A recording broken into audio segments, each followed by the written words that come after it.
Welcome to Charity Village Connects. I'm Mary Barrow. For many thought leaders in the nonprofit sector, the minority rather than the majority have had the lion's share of influence on shaping policies that impact charities for far too long.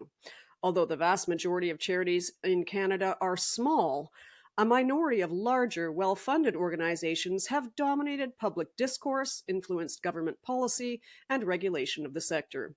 We'll take a closer look at what the impacts have been historically and what we can do to make access to influence more fair and equitable and more reflective of the sector and the communities it serves. To help us understand these important issues, please welcome Mark Blumberg.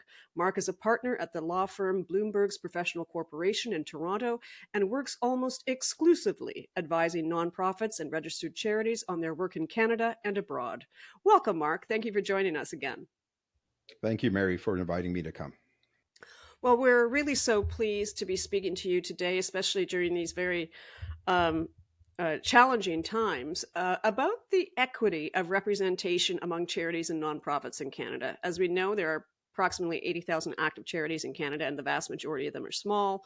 The proportion of small versus large nonprofits that are not registered charities is similarly constituted. Do you think that the access to influence over regulations that govern them, the government policies that impact them, and the representation within the sector's advocacy is fair and equitable among all nonprofits and charitable organizations in Canada?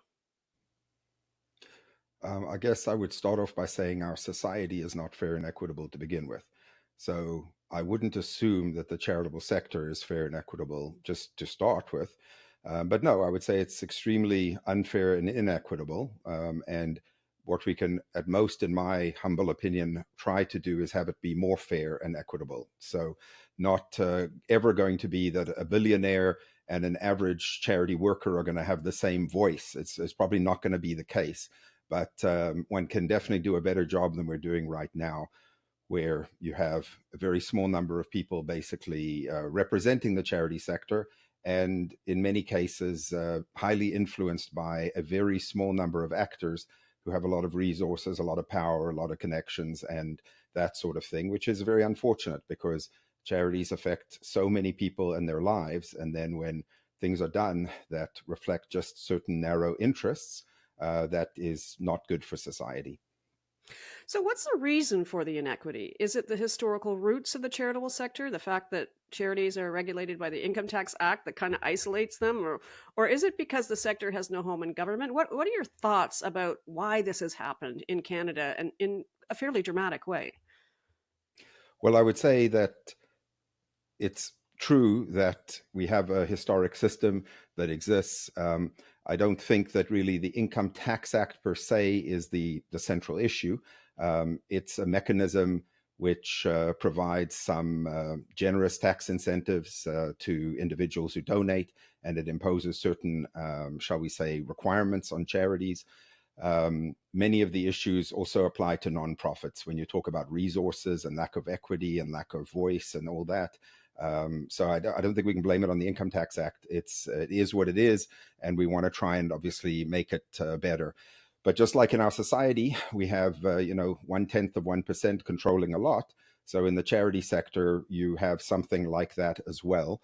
Resources, whether it's fundraising, whether it's government money, whether it's access, these are not evenly spread out. And I'm not saying they should be evenly spread out. It's just they could be more evenly spread out than they are right now.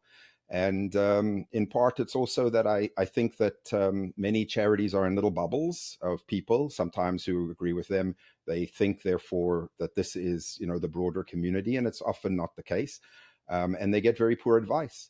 When I look at many groups, they're told, oh, you shouldn't become a charity because it's so difficult to become a charity, so cumbersome, right? And admittedly, it's not easy to be a charity. But you're going to go for 20, 30 years being a trustee by another charity where they take all the money and they dole it out to you when they want to dole it out. Sure, if you want to do that, but that's also not easy. And when the executive director changes at that trustee or shared platform or whatever, it could be very precarious, your existence of your organization. So if they got better sort of advice and they were able to properly structure themselves and things like that, There are organizations that haven't changed their governance model in 50 years, some of them 70 years. And maybe that governance model is still the perfect governance model, but in most cases it's not. So it's just, there's certain things that can be done. And of course, some of the stuff, when I mention it now, today, with all the craziness going on in our world, it's like, well, that's a nice idea, but we're not going to be able to deal with that right now. Absolutely. But if you'd done it 10 years ago, you wouldn't be dealing with it now. And it's completely in the control of the charities. So, for example, if they have narrow objects, which only allow them to deal with, say, environmental issues, and they want to deal with other things relating to education or poverty or whatever, well, then one should look at your objects, change them. So a lot of it's in their control. Some groups have been very comfortable with one source of funding, giving them 90%, 100% of their money. And by the way, that's not a bad place to be, except when that one funder changes their mind or changes how they operate. And then you're in the lurch. Now, it's not easy to suddenly have diversified fundraising. So, but the point is, if it was dealt with 5 or 10 years ago, it's a lot more work to have diversified, money coming in from different sources is a lot more work than having it come from one. But it would be good. So some of this is not stuff that when you're actually on the precipice, about to fall over a cliff, that you can really deal with. But it's things that with those groups who've dealt with it in the past, they'll be better able to deal with it. Also having reserves and things like that. And then for other groups, they've got to now deal with, what do we deal when we're in very distressing times? How do we deal with this? And what changes should we be making in the way that we operate and things like that. But, I think you mentioned a home in government. This is sometimes mentioned, and I used to support this idea. Right now, I'm not a fan of the idea, first of all, because it could be very expensive. And who's going to be in that home in government? Who are they going to be talking to? And if it's the same people they're talking to now, that doesn't really make it any better. And I think some people in government would like a home in government for the charity sector. So in other words, they can just keep on saying when the charity wants to talk to them, no, you need to talk to the home in government. So right now you have like 40 avenues to talk to, say, the federal government. If you're healthcare, maybe you talk to Health Canada or whatever the case may be. When there's a home in government, are we going to have that all shut off and everyone just sort of goes through one thing? And some people might actually like that idea, but I don't think it's good if the charity sector to potentially have that. And if the ACCS, which we'll probably chat about, the Advisory Committee on the Charitable Sector, is any sort of indication, not only will it be very expensive, it'll probably be very ineffectual, etc. So I think that there's many pieces that go into why we have the inequity.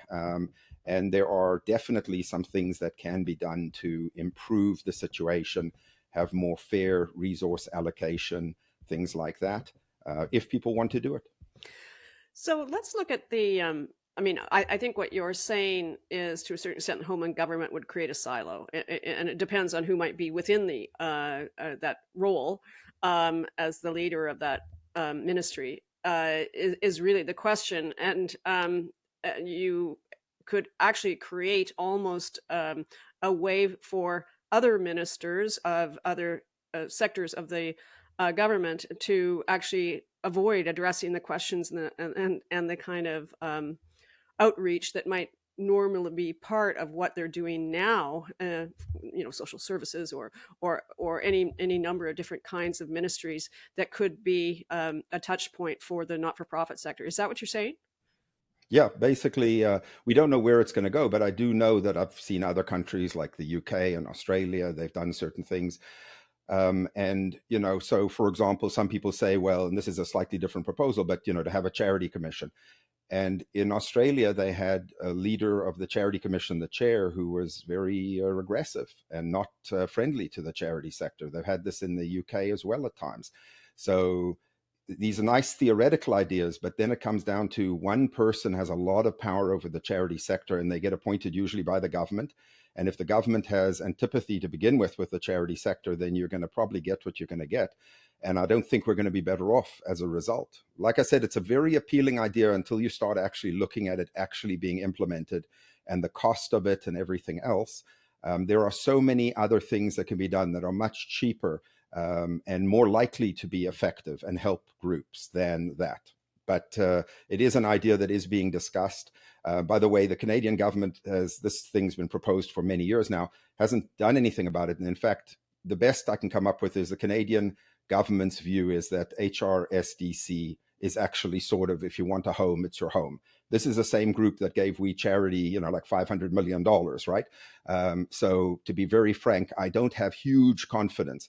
But the other thing is we don't know where the home and government would be. So the home and government, some people have said Corporations Canada or, Industry Canada, but really, that's a very corporate business type of area. Do we want to be there? But that's not bad. It could work. What about if it's in national security or public security, public safety? I mean, maybe that's where, like, we don't know where it is and we're saying we want to have it. I think we need to really go backwards and say, rather, what can be done to improve the circumstance? If we think the charity sector is not getting enough sort of influence over government, then what can we do that will help with it? But the home and government, and remember, if your home is in government, the government controls it. They can change it. Legislation can be changed. They can, as the UK government did with the Charity Commission in the UK, they cut their budget by 50%. You know how that starves an organization that has a mandate to do 50 things? All of a sudden, you don't have the resources to do it, right? So I'm a little bit worried that it's more of a deflection than it's a solution to the problems that we have. Like if you're worried that a lot of small groups don't get government money or that's not fair allocations, then change the system. Make it better, make it easier to get government money, especially at smaller levels. Like often government money at 500,000 and 50 million, it's about the same system. That doesn't make sense. And at 50,000, it's the same system. It doesn't make any sense. So right sizing it and things like that. And many groups have pushed for this and there has been some changes, but not much in that area. I mean, as people have talked about with the terrible situation going on in the States, that we have all these internal trade barriers within Canada, right? That we should try and eliminate that'll make our country a lot wealthier and things like that. So there's a lot of things that can be done. And we, and if they're urgent, let's get on with them and make those changes that are positive. But when there's a crisis, you also have a lot of people jumping in with all sorts of ideas of things that are terrible ideas, but it's a crisis and, people need to act quickly. And why don't we do this thing that we've been talking about for 25 years? It was never a good idea in any point in the 25 years, but they'll use the crisis as a reason to do it. So I think we have to look at each thing by itself, separately and together, and ask whether they make sense. But yeah, I don't think that would be the first place I'd go, is to this idea of a home and government. I can think of other things that would be more useful. So before we go to some of those, because I do want to know what those other ideas might be, I was actually intrigued by your comment about how Canada's economy would benefit from breaking down interprovincial barriers. And I guess what you're suggesting is, in fact, there could be barriers within the sector itself that we should be working on as a sector, that could potentially make us more resilient and better to address the economic challenges. Is that what you're saying? Yeah, sure. I mean, for example, healthcare and regulation of healthcare is provincial. So you can't blame Trudeau for everything that goes on in healthcare, right? But there's lots of barriers. If you're a doctor in one place, can you also, practice in a different place? How easy is it for people to come in from foreign countries who have a lot of skills into the country? So if you think about improving healthcare, obviously putting more money is one option, but what about making sure it's easier to have people? What about making sure that people are treated better when they're in the system so they don't leave so quickly? Because, especially during COVID, it was a very hard place to be in the healthcare system, right? So it's not all about, CRA and charity regulation and, all these sort of things. There's a lot of other pieces. And, many charities are doing things the same way they were doing them 10 or 15 years ago. Some are excelling at using new technology and being more efficient and pieces like that and effective, but not everyone. And there's huge potential savings in, by using new technology and things and reassigning people who were maybe doing a job that was laborious and whatever, but that could be replaced, reassigning them to do something that's more interesting and more impactful. These are the sort of things that charities are dealing with every day. Yeah, no, there's a lot of things that can be done. And I also always think that we often say government should change, but we don't say we should change so much. And I think that the charity sector needs to change. When you have private and public foundations sitting on now $150 billion, basically just in investments sitting there, I recently put out a little note on social media, when is it raining enough? Is it now raining enough with all the changes around the world that foundations should increase their spending from 3.5% or 5% to a higher number? During COVID, I thought it was raining enough that they should get more engaged, and most didn't. So I think different people have different views on that. but there's a lot that we can do within the sector. We have control over a lot of things. And if we don't do them, also government looks at us and says, well, you guys aren't even doing the basic things you could do, but you're asking us to give you more money. You're asking us to give you all this flexibility, which inevitably will result in most groups doing things appropriately, but some doing it inappropriately. And then we got to pick up the pieces of that. So what are you doing, for yourselves to make things better? So the charity sector does, although it likes to think of itself as, weak and we don't have anything. I mean, the charity sector's revenue is about $330 billion a year. Okay, that's a lot of money. It's if things can be done better, more effectively, that would be great. So let's just examine the problem that we're discussing here. What is the problem anyway? What problems are caused by larger, well-funded organizations having the greatest influence and voice? Can you give examples of issues that it may have caused in the past? I mean, in my mind, the disbursement quota issues come to mind, but let's discuss what happened there. But are there other examples that we can remind ourselves about as to why this is a bad thing? Yeah. Well, the way I'd put it is the disbursement quota is definitely, it was the litmus test in my mind. And there are many foundations who supported a higher disbursement quota. There are many foundations spending 10, 20% a year. They have no problem with an increase. So I don't want anyone to think the foundations are uniformly opposed. But there are some very powerful foundations that have a lot of resources who are not in favor of an increase from the 3.5% to 5%. And so it was delayed and delayed and delayed. Foundations who are getting a return of 15 or 20% saying, some just want to keep the money and they want the power for the future and for their grandchildren. And that's okay. That's, if you're upfront about it, then at least it's a quicker discussion. But others were, no, we want to have greater impact and we need to be able to have flexibility to do, all these great arguments they're making. But it's like, you say you're very concerned with poverty. I mean, how is keeping, $100 million in a foundation just in investments on the, various stock exchanges and other things, how is that really making the world a better place, right? And remember the reality of 80% tax benefit for some wealthy people. And the Future of Good had a very good article in the last couple of weeks on basically flow-through donation share arrangements, where in some cases people are like only spending like a few percent out of pocket. So you could give 100 million and it costs you a few $1 million, like less than maybe $5 million. So what that means is 95 million is coming from other taxpayers. I don't think someone who puts in 5% of a donation, I don't think that's like super generous and they've really made $100 million donation. They made a $5 million donation. But then they also get to control the whole system, where the money is going to, which charity, what restrictions are, and all this. We're delegating a lot of power to some people. And I'm not sure that the value is there for taxpayers and for society. So that's a concern. But the disbursement quota was really the litmus test. If you think, what does an average charity want? How many charities do you run into, Mary, which say, I hope next year we have half the revenue we have this year? Okay, I don't run into many like that. What I hear is we want to either maintain revenue, increase revenue. So what's the typical charity, operating charity, for example, going to say, or small group? We want more money, right? And if you have foundations sitting on $150 billion, wouldn't it be good if they gave out more money? Now, like I said, some foundations are giving out 100%, they're giving out 75%, 10%, whatever. But there are some who are giving out even less than the disbursement quota. But let's say it's 3.5%. And they were saying, no, we don't want to. And many groups, including umbrella organizations, were saying, no, we shouldn't increase the disbursement quota. Okay. So 2022 was the old disbursement quota. It was bumped up a bit in 2023. That was the first year. So now we have the data on 2023. And we know that it brought in at least an extra 1.6 billion from public and private foundations. Okay. And by the way, don't think, oh my God, they lost 1.6 billion.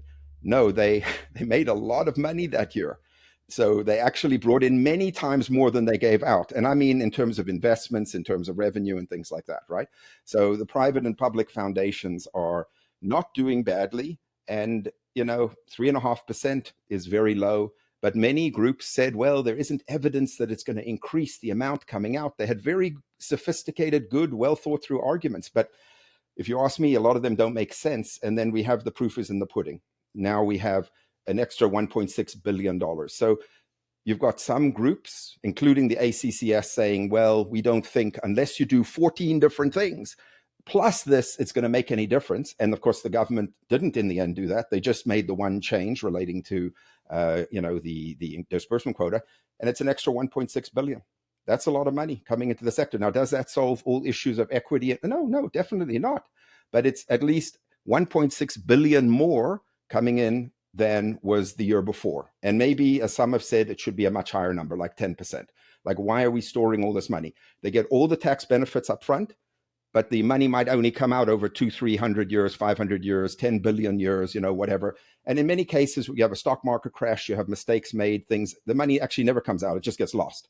That's the problem when you keep money for 100 or 200 years. It's not reliably going to be there, despite what banks say that, of course, your money, if it's in our hands, will be there in 200 years. Not always the case. So, so that was one issue that I think was really the litmus test. And the sector pretty much failed. There were so many groups pushing, like small groups, independent people saying we need to definitely deal with this.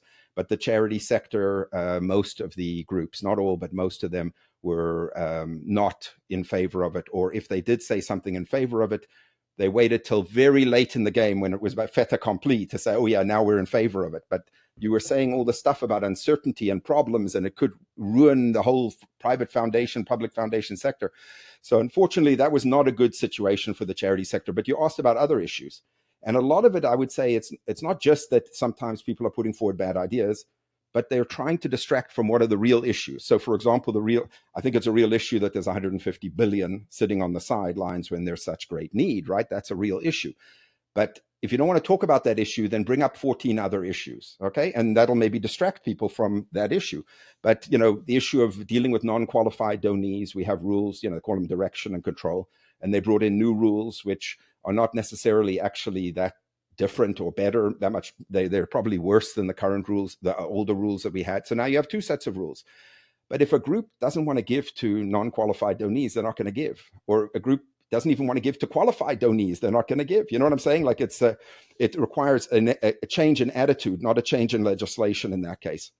One of my favorites is that right now when a charity gets revoked, and we know how few charities get revoked for cause, right? But when you get revoked, you can go to the Federal Court of Appeal and appeal it. Some lawyers really would like it in the tax court, okay? And, it's a very, I would say, trivial issue, but it seems to get a lot of play. And in fact, in the first ACCS report, there were only 3 recommendations, and one of the recommendations related to this issue. And I'm just thinking, like, the average charity, are they concerned with the appeal process for a group that's just been revoked, whether it goes to the tax court or the Federal Court of Appeal? In the midst of COVID, this is one of your 3 initial requests being made. It just shows how out of touch they are with what I think are the actual needs of charities. But if you're a tax litigator, maybe, and you mainly represent charities that have been revoked for cause, maybe that would be your number one issue. I could imagine that. But should that be the number one issue of the charity sector? I think that's questionable. And so there's so many different things going on. Like, I think in general, it'd be good for donors, it'd be good for charities if there was more transparency. But some people don't want it. CRA has recently added a few questions, but literally for 10 years, it was going downhill. Less and less questions asked. Right now on political activities, which, you talk about government relations, influence, political activities, things like that. There are 0 questions on the T3010 at the moment relating to that. And I find that crazy in a world where we're concerned about dark money and weird stuff going on behind the scenes. If you want to undermine the public's view of charities, then sure, just make it very secretive looking. So having no questions is it's incomprehensible to me why that is the case. CRA could do that. There's lots of small things that CRA can do. They do require some resources and things, but they're spending so much money on some of the consultation they're doing. If they just redirected that to other things, I think we could have a lot more useful things happening. Like, for example, the Charity Commission of England and Wales, for every charity, they have their objects right on the website. You can see it. We don't have that here. So even the directors, in many cases of charities, they don't have their objects. They think it's one thing, their mission statement or something, and they don't have it. So I think that'd be very useful for a lot of groups. And it's just a time thing. Also, availability of financial statements. Sure, many charities rightfully put them up on their website. Fantastic. Everyone should do that. But many don't, and many hide things. And then you have to request it from CRA and get it in 3 months' time. Like, that's not ideal. And then CRA redacts those things, so there's just a lot of issues there. So there's all sorts of things that can be improved. In some countries like Australia, the UK, if there's a problem with a charity, like the public, there's all these media articles talking about how bad a particular charity is, the regulator can say, we're going to be investigating and looking at this. And then when they find something, they can tell the public. In Canada, no, you're not allowed to say anything until they're either suspended, penalized, revoked. So it's a different system, obviously. But the point is, it's not helping the public, so that the public is now worried when they read some of the articles in the Toronto Star or the Globe and Mail, whatever. And there sometimes isn't a follow-up. And the regulator's not allowed to say anything unless it does those more extreme things. Then it's allowed to say certain things, right? And then, of course, the nonprofit sector, there's almost no transparency. So charities, at least you file a T3010 every year, but with the nonprofits, it's a T1044.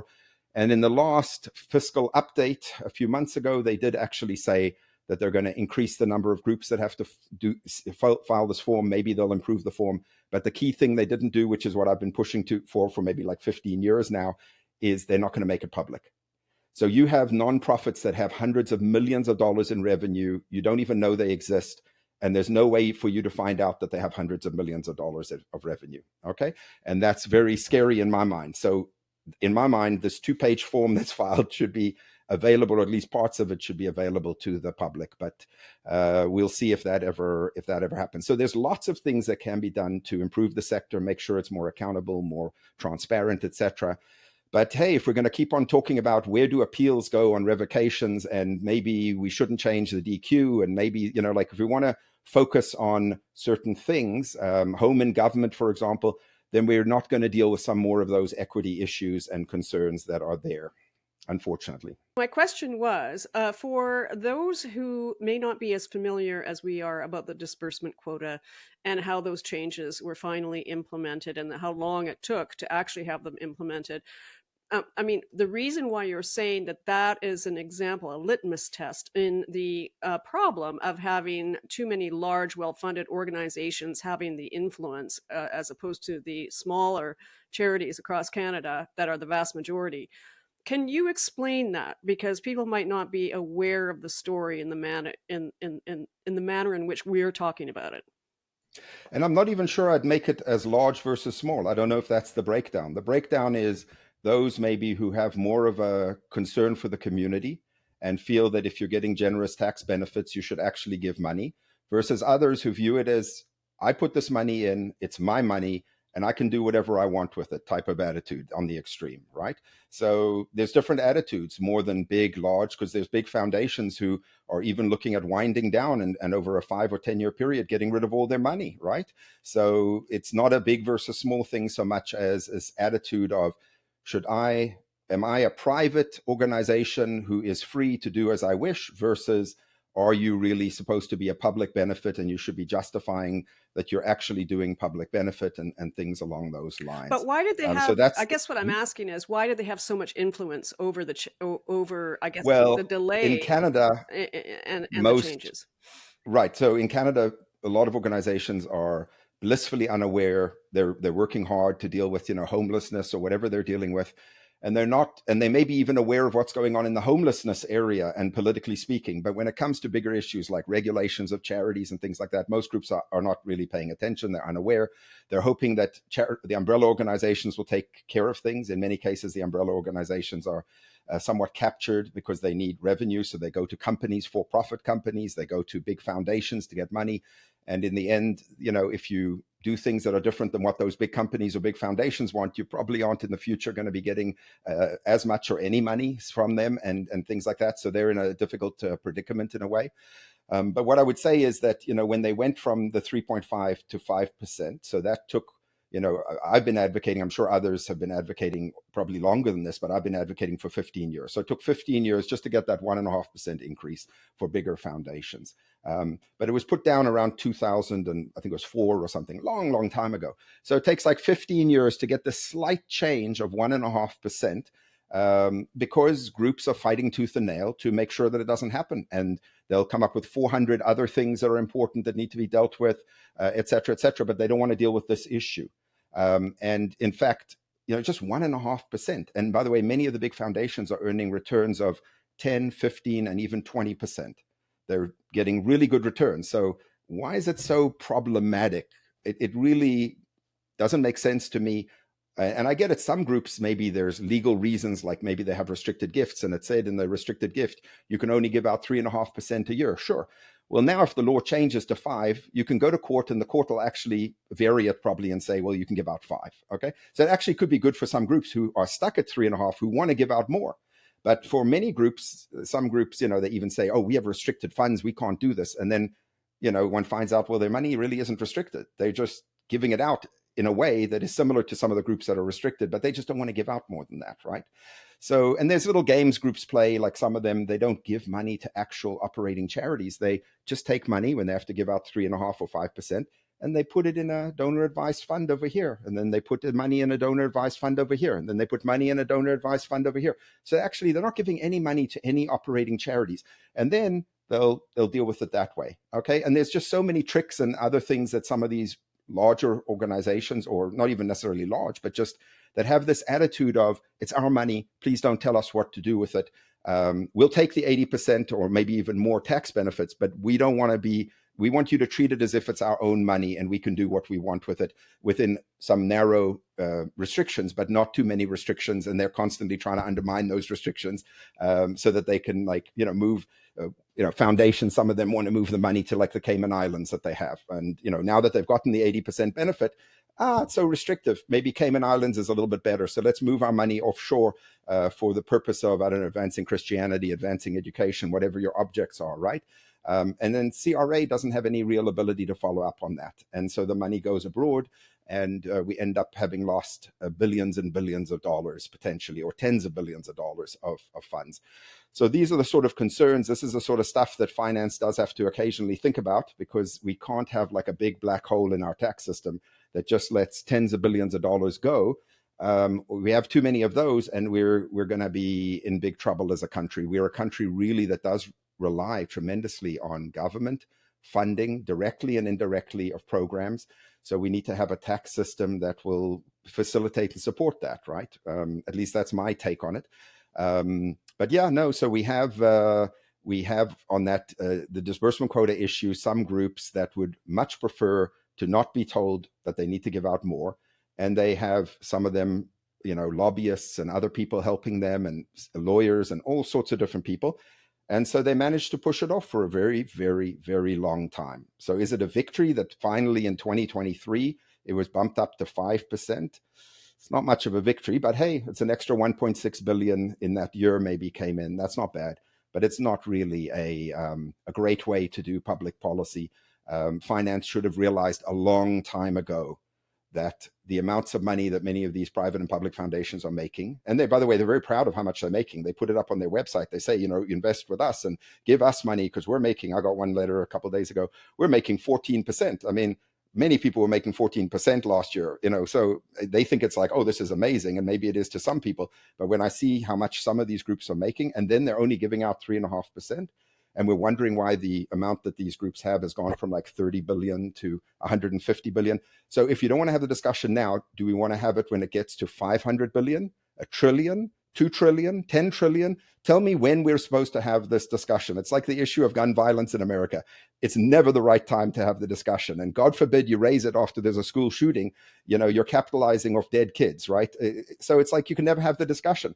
And if we didn't have these acute problems in Canada, I wouldn't be feeling that we need to as acutely deal with these issues, right? But I'm told, and I think it's true, we have problems, really big problems, and some of them could be helped by having more funding in certain areas. So, I mean, I did a long time ago with a few colleagues a little report on Indigenous funding, which has maybe gotten a little bit better, I think, but we don't have the data on it yet. But it was like Indigenous groups were getting about 0.5% from foundations and other charities, 0.5%. And Indigenous people are 5% of the country. So how is that fair and equitable? They have probably bigger issues than many other communities have. but they're getting only 0.5% of the funding, and they're 5% of the country. So that is a problem that needs to be rectified. It's completely in the hands of the charitable sector. I really am uncomfortable with saying government should regulate that, 5% of your money has to go to Indigenous groups. I'm not saying that's the answer, but maybe one day a government will say that, because if groups don't get up and do something about it. But how can 0.5% of money going to Indigenous groups in Canada be acceptable? It's just not a fair approach. So you mentioned the umbrella organizations. I mean, isn't that their role? Is to actually represent the charitable sector, all charities in Canada. Why aren't they, in your view, effective in writing the balance and giving voice to the vast majority of small nonprofits? In your experience, you mentioned this sort of dependence on revenue. Could you sort of highlight that? Well, there's probably many reasons, and I think some academic work has been done on this about what should be done. We have a lot of umbrella organizations in Canada, a lot of different ones. Many of them have small budgets, maybe 1 or 2 or 3 staff people. There's only so much you can do. And some of them are actually very effective. I don't always agree with, maybe, like, for example, Ontario Nonprofit Network, ONN. Sometimes I disagree with some of their stuff. Sometimes I really agree. Most of it I agree with, I would say. But they're very good at doing what they do. But many are not. Okay. Or maybe they are effective, but the average person on the street's not going to get to see that. But I mean, based on what I see right now, it looks like we have a lot of umbrella organizations, often putting out identical positions on something. So if you're going to put out identical positions, why do we need so many organizations? So we can have 26 that say the same thing. And there is this sort of mentality of, we want to be together, we want to work together, and all this, which, and I get it, there's an advantage. But what happens if the idea is a bad idea? Now we have 26 groups saying it's a good idea. The Senate put out a report with about 42 findings, right? I think maybe one of those, and this was about 5 years ago, maybe one has really been properly implemented. Many of the things were just, well, the advisory committee will discuss it. So, okay, they've discussed it. So I guess they've done what was recommended, but nothing was actually done with that. So, yeah, no, there's a lot of weak organizations. There's too many of them. And some of them have had the same leadership for like 20 years. So if you're looking for, we're in a dynamic world, a changing world, you're looking for new leadership or whatever, you might not see that, because when the leadership doesn't change in a long time. And many of them are just captured. And it is what it is. I mean, we don't have government funding always, like just making sure that umbrella organizations are well funded. So they have to get their own money. Where are they going to get them from? Individual donors, they're going to get them from corporations, they're going to get them from, other charities, they're going to get them from membership fees. Like, there's only so many ways you can get them. And what often happens is some groups that have very strong opinions on certain topics, like the DQ, will come forward and, oh, I'll be your platinum member and I'll pay, 50 grand this year. But there's a quid pro quo, and the quid pro quo is, well, we're very interested in a particular issue and we'd like you to go that way. Now, they may not say it that way, but many fundraisers and others are very intelligent people, and they can work out very quickly what people care a lot about, and that sort of thing. And then you end up with groups that represent those views more than they represent what is actually for the good of the charitable sector. And I will be very frank that with 252 different types of charities in Canada, as an example, you could have very different views. So this idea that there's like a view of what is good and it's the right view is somewhat questionable, right? But when you have seriously problematic views getting a lot of support, thankfully, government has just ignored that. And I will say this, the government of Canada seems very happy with Canadian umbrella organizations in Canada. Like, they are very happy. They're not looking for the Canadian charity sector to have more strong, I think of the Canadian Federation of Independent Business, who I think I probably disagree with a lot of what they do, but when they put out a press release, when the ministers are paying attention, when Canadian groups put out a press release, I'm not even sure if it's even read, because there's no consequence for it. If the Senate can put out something on charities, 42 recommendations, and almost none of them happen, when, umbrella organizations that have very little clout. So the government's very happy. They'd rather one group represents the whole charity sector. They're very comfortable with that approach. It's just not good for the sector. It would be good to have a group that is more strong and able to challenge government, and, both governments that are friendly and hostile. And unfortunately, we don't have that. So we have what we have. And, maybe in the future, they will either change or new organizations will come on the scene that can do a better job of advocating for, sort of stuff that is useful for normal charities. By the way, often I hear people say we want to make it simpler legislation, right? And if you've got hundreds of requirements, it's amazing how some of the most complicated requirements they're not trying to get rid of. Because, like, for example, when you donate shares of a public company and you get both, it's complicated, but it's very beneficial to some people, right? So I'm not hearing a lot of people say, oh, we should get rid of that. Okay. But from an equity point of view, it makes no sense. Why, if you give $1 million in cash, do you get way less tax benefits than if you give $1 million in shares? It doesn't really make any sense. But the point is, and then there's other things people say are complicated that are not complicated, but they want to say it's complicated. Or now we have a crisis, we have to change. Well, not everything has to change because there's a crisis. Things that should change should change. Things that shouldn't change shouldn't. Things that we should do more of, we should do more of. You know what I'm saying? So we can't just make changes blindly without thinking about what the impact is. And so, because I've seen some people say we need to change things in the charity sector, but that's the same things they've been saying for the last 10 or 20 years they want to change. It's not any different because now we have this horrible situation with the US and internationally, right? So I don't know what's going to happen with umbrella organizations, but I sure hope that the quality improves. If you are a for-profit company and you hire a government relations firm and you have them working for you for 5-10 years, they achieve nothing. You're probably going to find a different GR firm, right? And I think the charity sector, they don't have the ability to do that because no one can really affect in that way, like no one individual except funders who are generally getting what they want.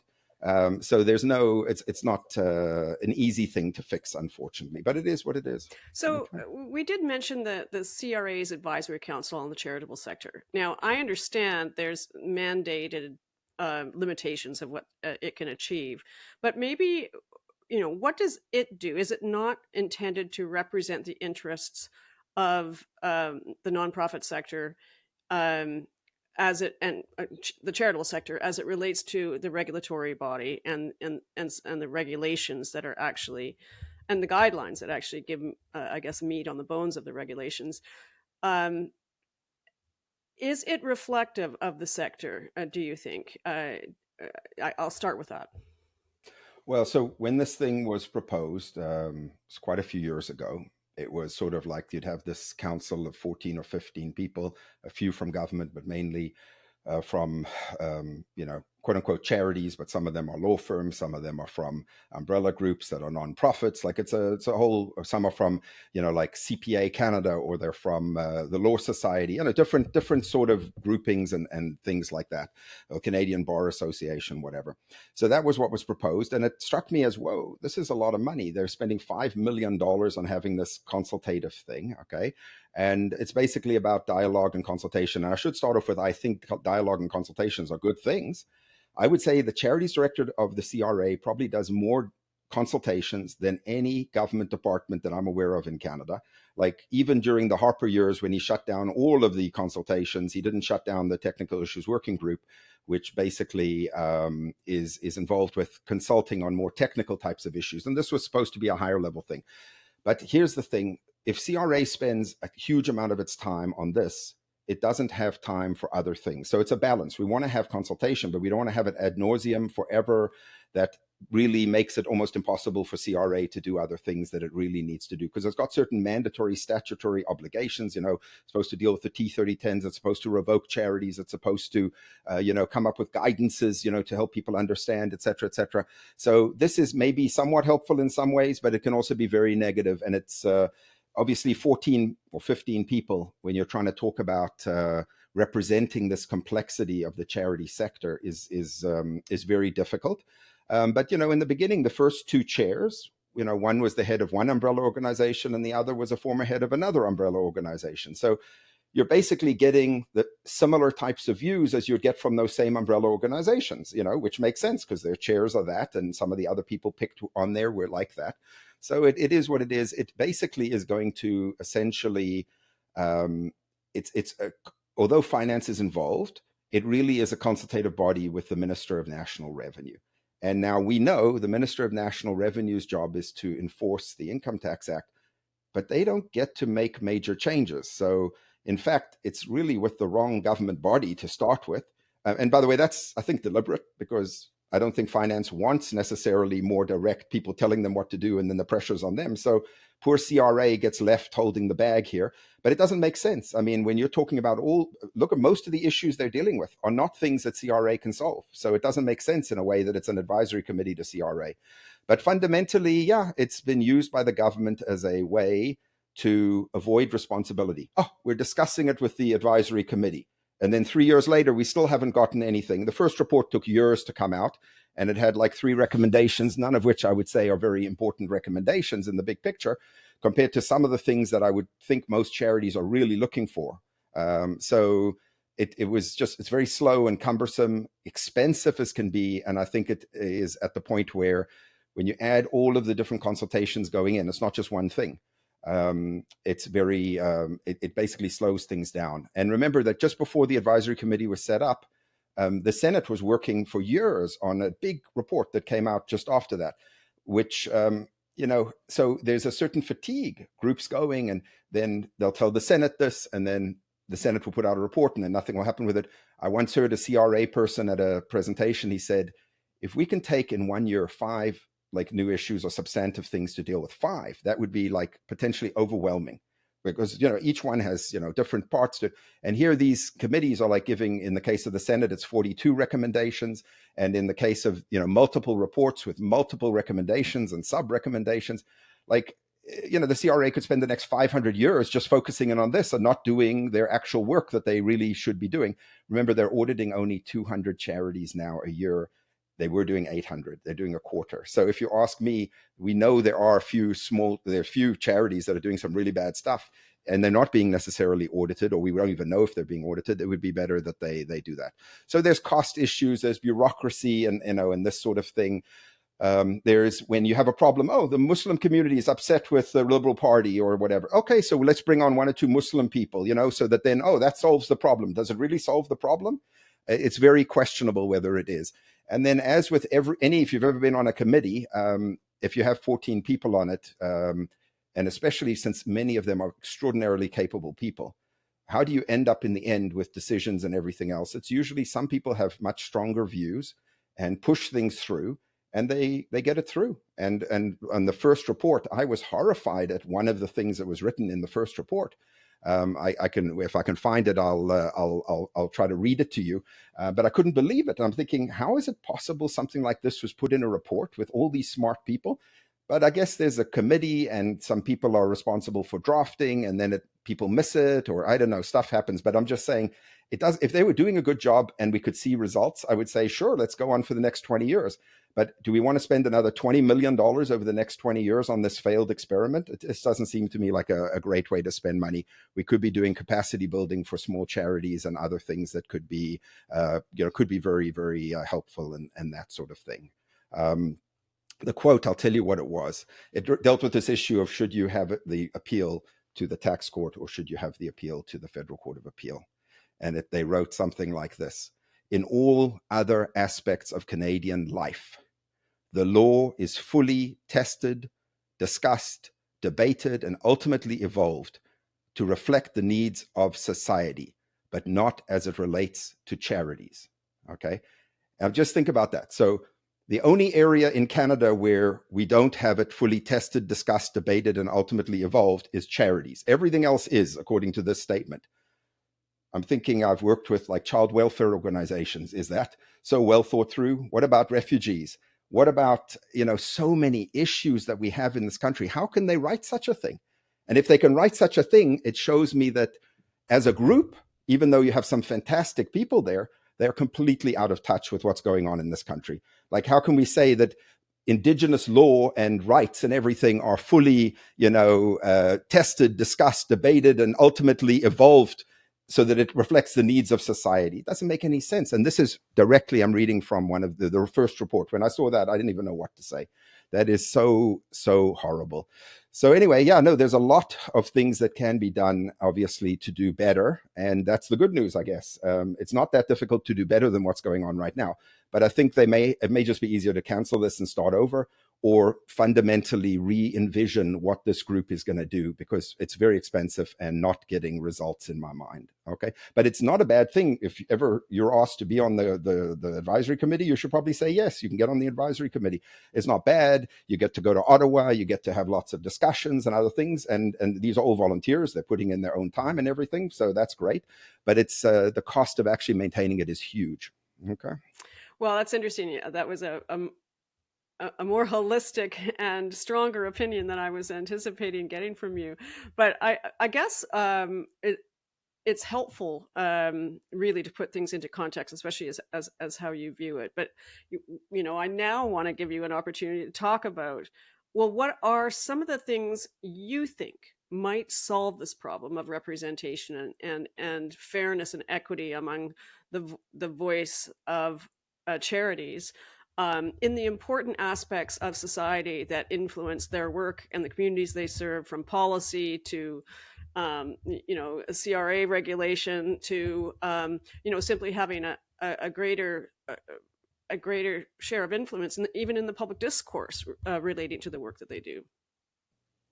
Well, I think that, you know, when it comes to, and this isn't just a Canadian problem, when it comes to a lot of issues, there's real information analysis, there's good stuff, and then there's disinformation, misinformation, outdated information, inaccurate, you know, like there's a lot of stuff out there. So my first point would be, if people are interested in a topic, whatever the topic may be, is to get up to speed, to understand.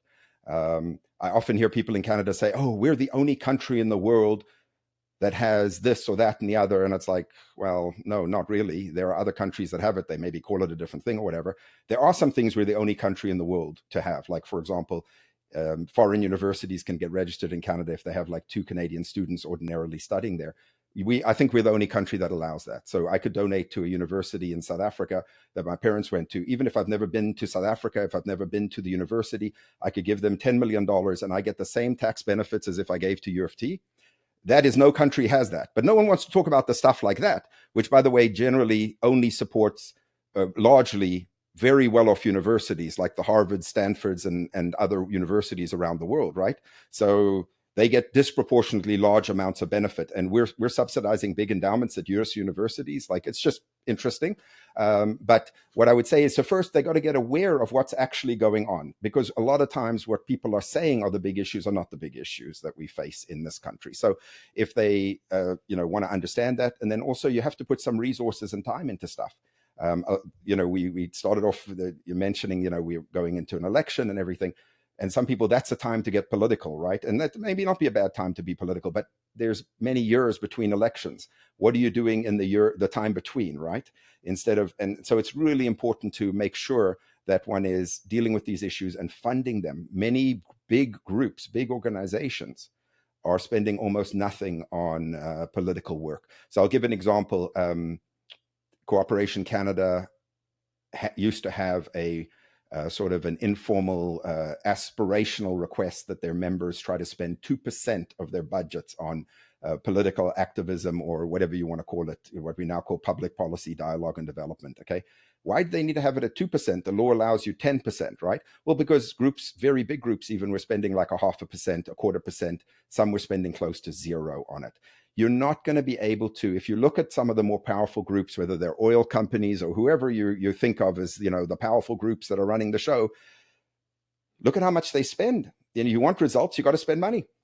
So the idea that someone's going to do it off the corner of their desk and all of a sudden change the whole system to be better is naive, to say the least. So they've got to understand the issues. They've got to look. Sometimes coalitions are a great way to operate, but sometimes when the coalition wants to go in one direction and you know it's not the right direction, you're better off just to go off yourself and do your own thing, so that we have some varied voices and things like that. But yeah, so there's lots of things that can be done. Charities should be more engaged if possible, but I say that with the understanding that many charities don't have the capacity, the interest, and they don't have the expertise also. So I'm not suggesting every charity should be engaged in public policy dialogue and development activities. You know, some temples or religious groups, maybe they don't have anything in particular that they want to, or expertise or anything that they want to share. But if you're like an expert, you know, research institution on, you know, medical ethics or something, it might be a very good thing to have you be having conversations with government officials to inform them of issues and things like that. And so certainly some groups should do more of it. And I think there's been some big gains as a result of that. Like I think the Canadian Cancer Society spent quite a bit of money to get a funding stream going that ultimately resulted in like 500 million going to cancer. So the cost to them was probably less than 1% of what ultimately came. They didn't get the money, it's other groups got it. But the point is their mission is in part to have better cancer research. So if you want to have that sort of scale of change, often you can't do it with charitable, just, oh, we're going to hand out more blankets to homeless people. If we want to invest $100 billion in homes for people who can't afford it, charities are not going to be the solution. We need government action on it. And that means charities have to be more engaged. They have to be more knowledgeable. They have to understand the rules. There's so many charities that they don't even know that during an election, if you advertise and you spend more than $500 on an issue relating to something going on in the election that some candidate or political party has a position on, that you have to register, with Elections Canada. $500, it's very low. So many charities, of course, spend no money on advertising ever, so it's not an issue. But if you're going to spend money during an election, you need to be aware of that. Lobbyist registration, you need to be aware of what the rules are. The rules that CRA has for these PPDDAs, these public dialogue and dialogue and development activities. So what we used to call nonpartisan political activities. If we're going to be involved with that sort of stuff, if a charity wants to be engaged, you've got to know what the rules are. And one of the first rules is, you're not allowed to be partisan, okay? And that most charities understand. But the second rule is you can only do PPDDAs relating to your objects. And if your objects are very narrow from 40, 50 years ago, you may not be able to do the PPDDAs that you need to do. But then you just need to talk to CRA, send them a detailed statement of activity and new objects and get approvals. It takes a little bit of time. But the biggest thing holding back a charity right now on political activities is either their objects are not appropriate or they don't have the money to do it. And then you've got to talk to your supporters and others to get the money to make sure that it is there. But I think also, it's important that we have some diversity. This notion that if 25 different organizations say the exact same thing, it's going to happen. We know it in hundreds of cases it's been done. It has achieved nothing. So maybe it's better that if some of the ideas coming forward are not great, that different groups propose different ideas that are better. And then maybe there will be pickup on those ideas. Okay. Or if they align. I mean, if they're all saying it separately, I mean, yes, there may be a chorus saying it, but they're all individual voices as opposed to a chorus.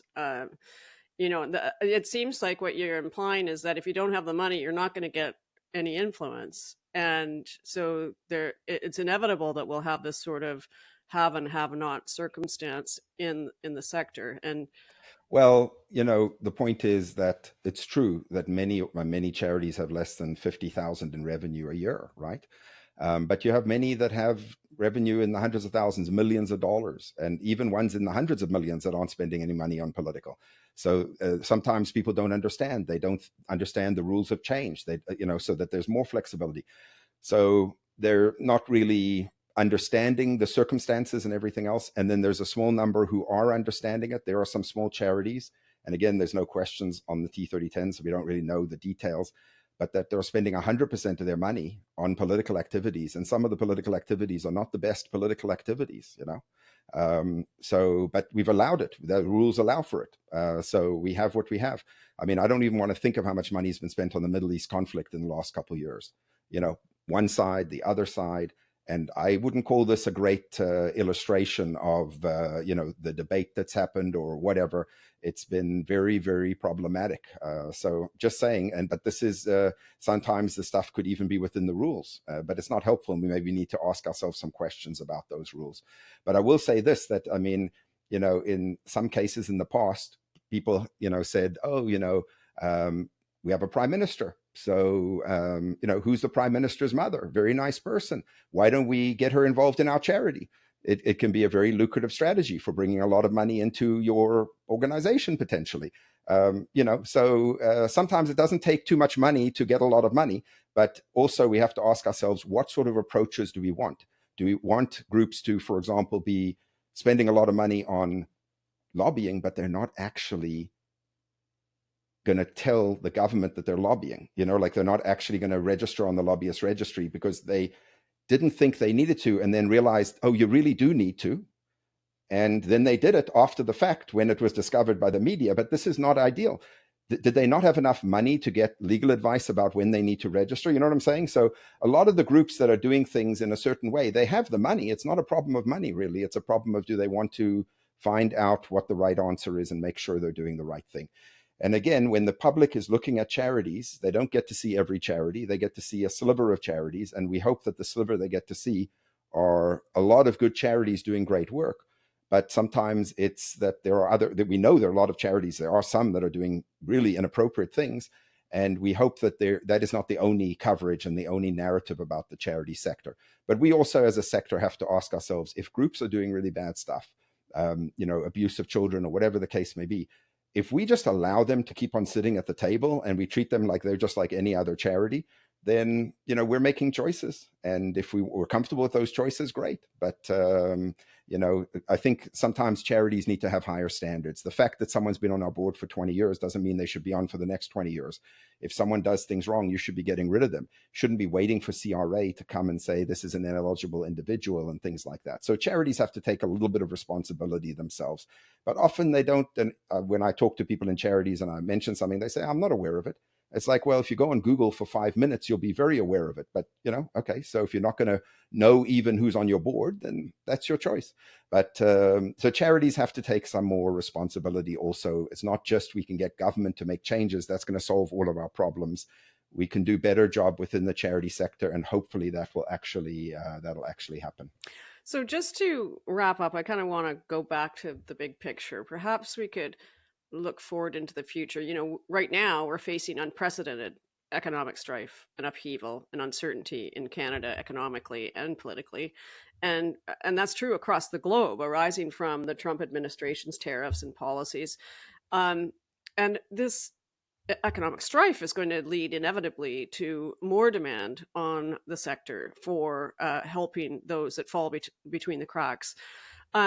And I think it's important, as we look to what nonprofits and the charitable sector can do to survive the difficult times, that we also look to the possibility is that, the threats to the Canadian sovereignty, for example, has created this quite unprecedented response in unity and a sense of patriotism for Canadians in trying to stand up for our values and what we stand for and our principles.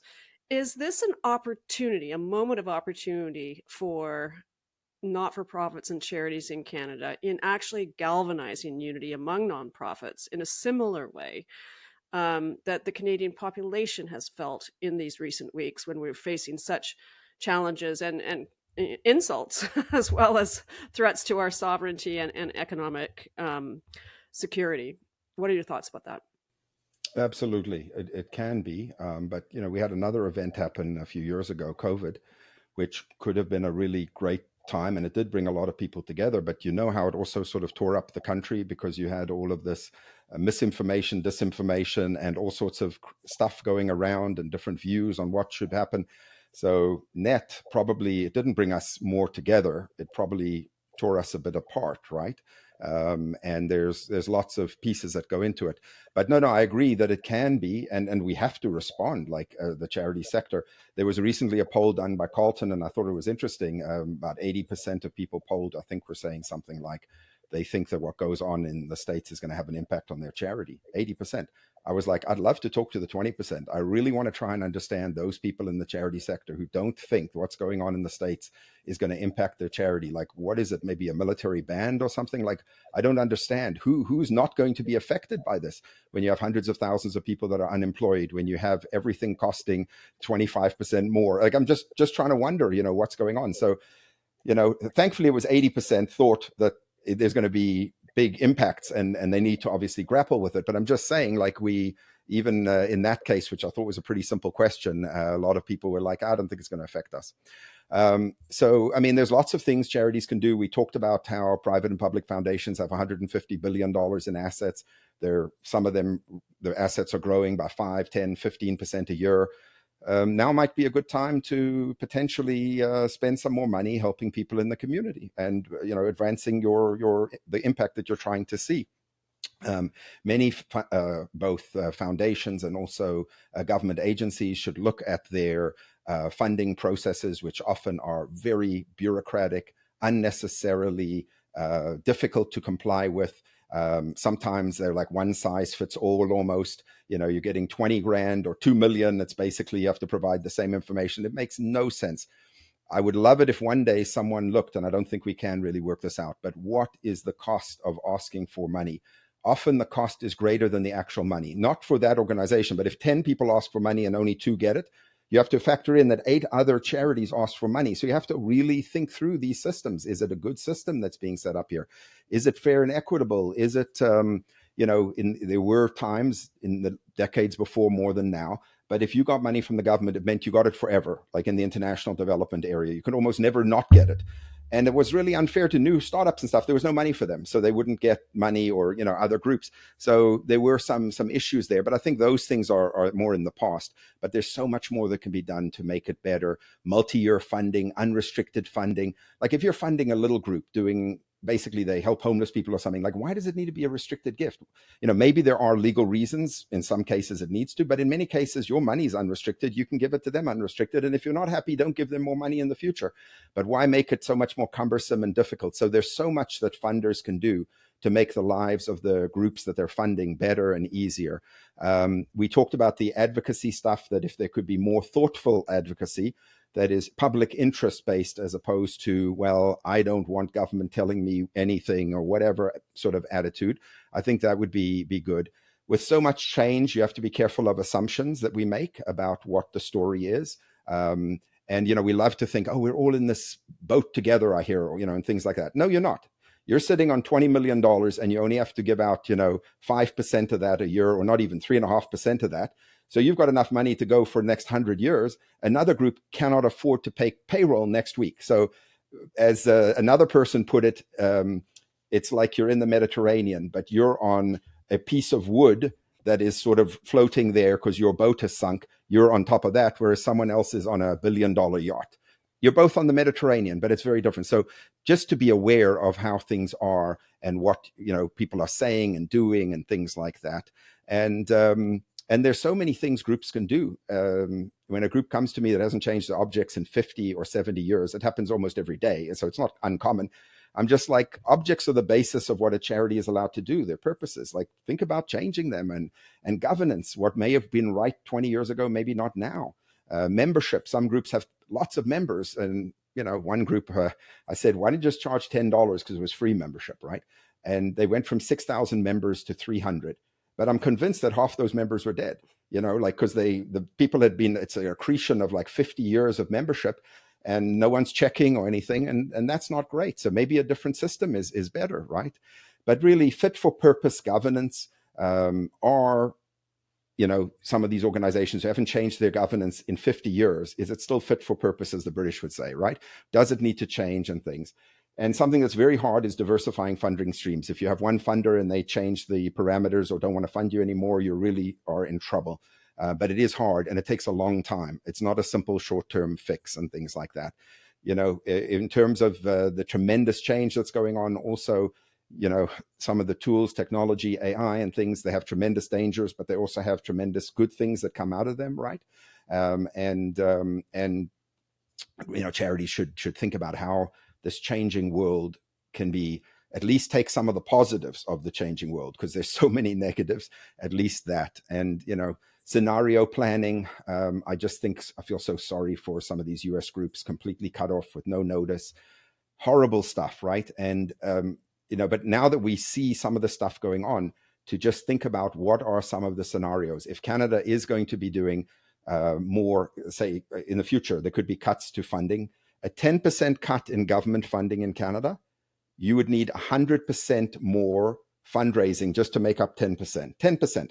And despite people saying for 20 years, oh, government's cutting back, the numbers don't say that. It's been increasing and increasing. It's gone from like 54% to like almost 70% now of money in the charitable sector comes from government. And yes, it's hospitals, universities, all sorts of institutions. But the point is, they're very reliant on government. And if government's capacity is challenged because of, they don't have enough taxes, they have a lot of other commitments, it's going to mean that some charities might be affected. But, scenario planning, thinking of different ways to deal with things in different situations can be very helpful when something bad happens, that you've at least given it some thought and you're not completely caught off guard. I put out a course recently on why American charities, especially those who are really dealing with, immigrant rights, LGBTQ issues, things like that, might want to have a Canadian affiliate or maybe even a Canadian headquarters. And now, but it's been a few months, I'm getting a lot of people coming to me on this topic, but I can see they're caught like deer in headlights. The biggest thing I can say is many people are thinking of America as America, and they're trying to analyze it. I think they would be better off analyzing it as Guatemala 30 years ago, or, some other countries where there were big human rights issues. If you think like you're in that country, it would be much easier to think through what should we be doing, how should we be acting, than what they're doing, because it's like a slow drip of different organizations. Even universities now in America are under huge attack.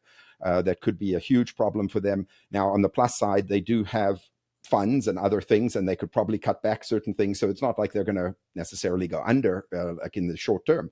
But there are many groups who lost, 80-90% of their funding, and they're probably not viable as groups. And millions of people around the world are probably going to die because of, say, USAID cuts and things like that. And unfortunately, and no amount of philanthropy is going to make up for that. I get it. But does that mean you should just only spend 3.5%?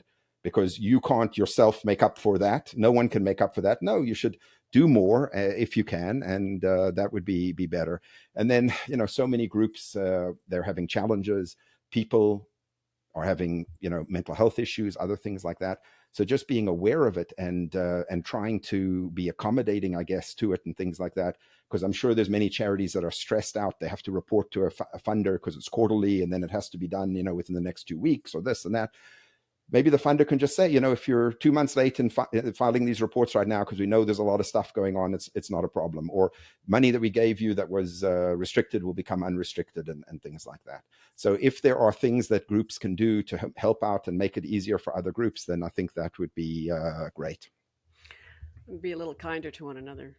Yeah, that's certainly, well, we're already seeing repercussions of some of the policies in the U.S. I mean, when you've got high profile professors, leaving some of the best learning institutions in the world to join Canadian universities, that's quite extraordinary. So anyway, Mark, as always, it's fascinating speaking with you about the nonprofit sector, and your expertise and insight on so many issues are valuable to hear. Thank you for joining us on Charity.